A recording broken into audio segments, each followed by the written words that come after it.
Let's play! Hello everyone and welcome to something I don't even know what this is!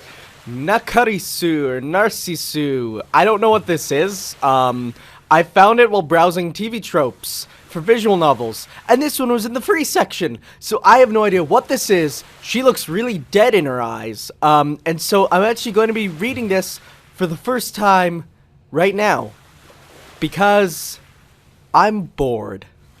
We're gonna do unvoiced, because then I can voice them, and I'll try to understand what's going on. 2001, was okay.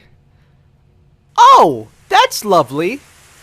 September 1996, that's like when I was 1. Setsumi. My health was never particularly good, sure.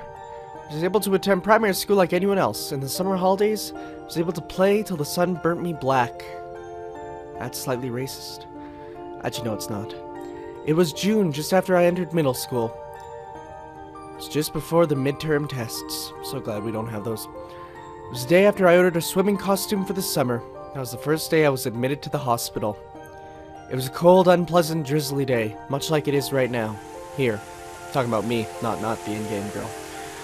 Shrouded by the rainy sky, murky, white, and damp. At first my classmates came to see me every day. When I was out of the hospital, they'd come over to play. When I was out of the hospital, they'd come over to play at the weekend. But that was only at first. Autumn came and passed into winter. I was admitted and discharged, went in for tests and was readmitted. There were people in my class that I'd call my friends. Before I really realized what was happening, they were merely acquaintances, then strangers. With each change of the seasons, I faded from more memories. I suppose they don't like seeing me. Well, this isn't as happy as I thought it would be with a title like Narcisu. If you've got a normal life, you don't want someone like me in it. So they blank me out. Good music, though. I passed all these seasons under that white overcast sky without needing to speak to anyone. My English textbook is untouched from the first year midterms onwards. As though even time stopped for me there.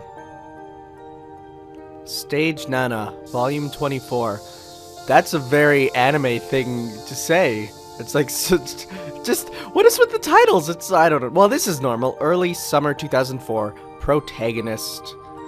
It was summer, the sweaty season.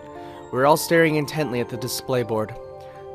This test center was pretty up to date. The display was computerized.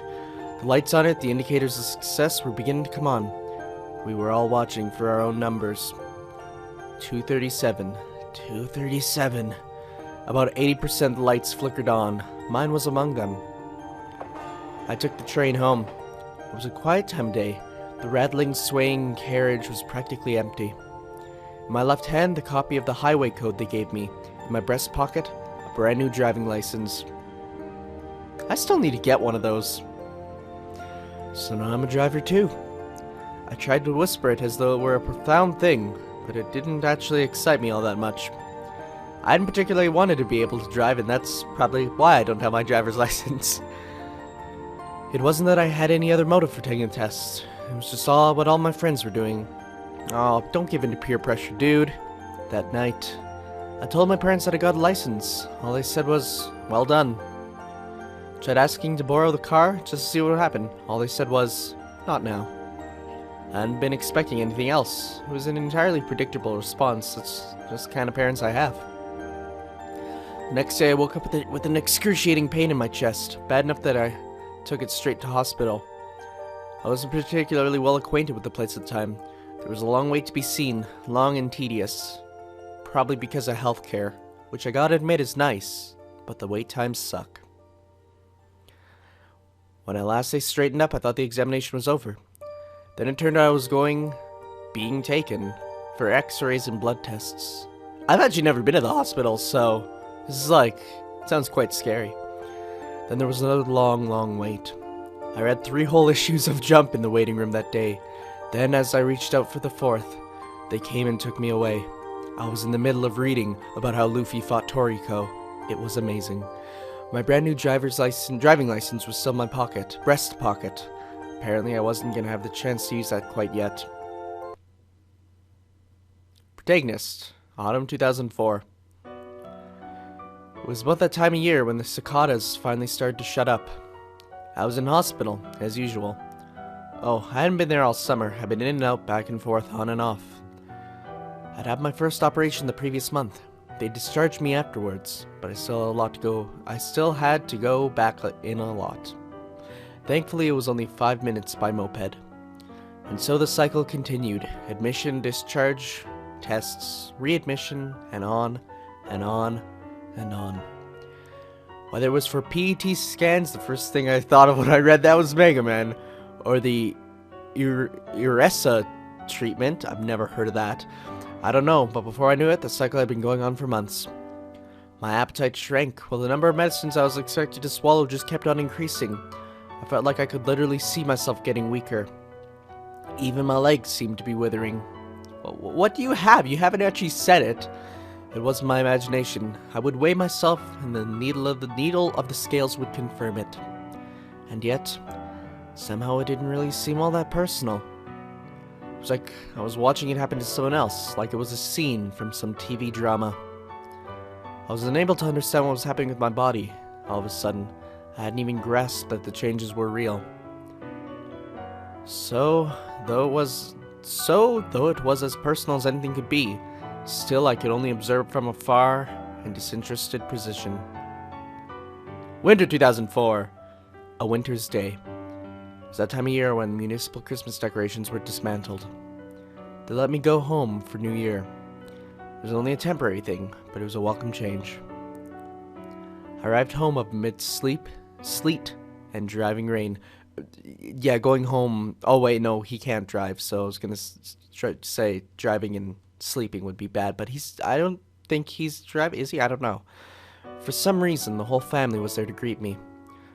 My parents had always been quiet and aloof. Today, they greeted me with smiles and laughter, though it seemed forced. Oh, he's gonna die, isn't he? He's gonna be like, you are going to die. That's what it's gonna, yeah, they're making his last meal. My sister had never had anything for me but a sharp tongue. Today, she made my favorite cream stew with fried prawns. We sat around the kotatsu. She peeled me a satsuma. 2 of those words I don't know. I was touched to treatment with such unusual kindness. It was then I began to realize that unused driving license still in my pocket. I began to realize I was probably not going to get much use out of it.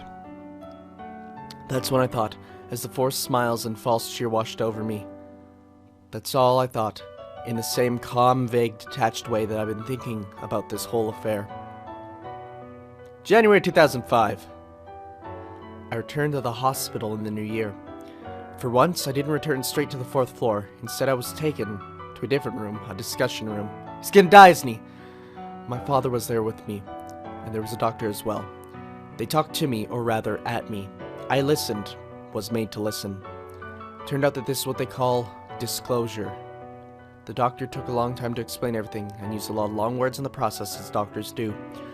But all it came down to was, it looked like I was going to die. Called it! Oh. I couldn't think of anything else to say. It was the only sound I uttered from the moment I entered the room to the moment I left. Apparently that was a good enough response. The doctor produced a bureau, don't know what that is, began scribbling. The formalities this time revolved around me admitting into the hospice ward. The doctor had switched into business mode. My father did the same. As for me, all I could do is sit and be amazed at the efficiency of the proceedings. They moved me from the 4th floor to the 7th, and from a 6-bed ward to a private room. The 7th floor differed from the others in a number of respects. The floors gleamed, the ceiling was higher, the rooms more spacious than before. The bedrooms were all pleasant and clean, with large windows designed to maximize the natural lighting.